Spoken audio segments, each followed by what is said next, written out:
पिला माने तुमको समस्त को गप शुणा भल लगे समस्त को भल लगे तो अच्छा आज आम गोटे नुआ गप जानिबा पेचार जन्म किपरि होइथिला। ठीक अच्छे बहुत दिन तलर कथा दड़े स्त्री लोक जंगल को काठपत्र आनिबा जाउथिले।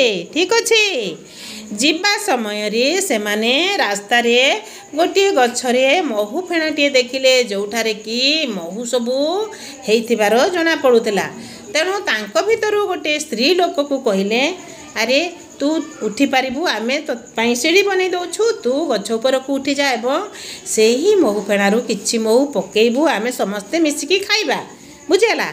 से समय से स्त्री लोकटी हाँ भरिला एवं से ही गछ ऊपर को सीढ़ी द्वारा उठीगला। किंतु उठिला परे से देखिला अरे कि सुंदर महू हेइची मु आग महू खाए तापरे मु पकेइबी।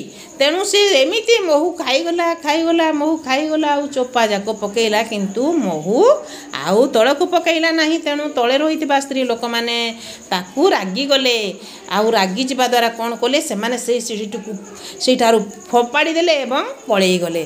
तापर स्त्री लोकटी कौन करिवो सेठी महू खाऊ खाऊ जेते बेले महू सरीगला तलक ओल्हेबा चेष्टा कला महू खाऊ खाऊ से तार मने नहीं कि अन्य स्त्री लोक मैंने से सीढ़ी को पकई देइछंती। तेणु से जेते ओल्हेबा चेष्टा कला ओल्हे न पारी से ही गछ उपर रही किछि दिन पर ताकू भोक हैला से कांदिबारे लागिला। किछि समय दिन गला तापर जेते बेले कांदु थाए सेही रास्ता देखी शिव पार्वती जाउथिले एवं देखिले कि गछ उपर क्रंदन करुछि।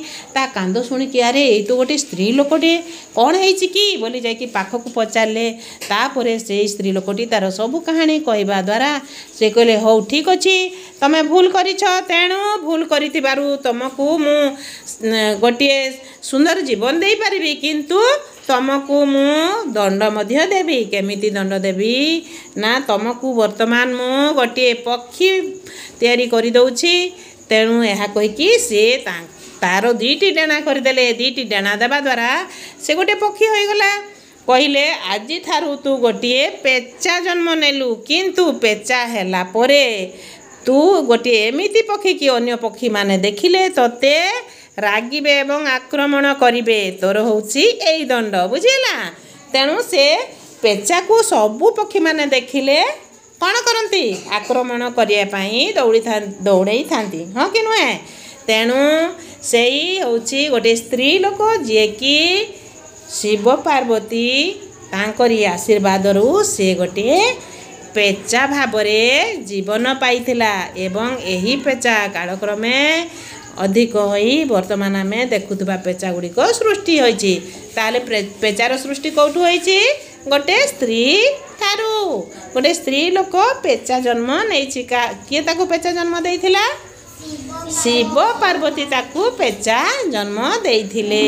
ठीक अच्छे गपटी भल लगुछि मने रहिला तो अच्छा पचारिले कहब ठीक अच्छे।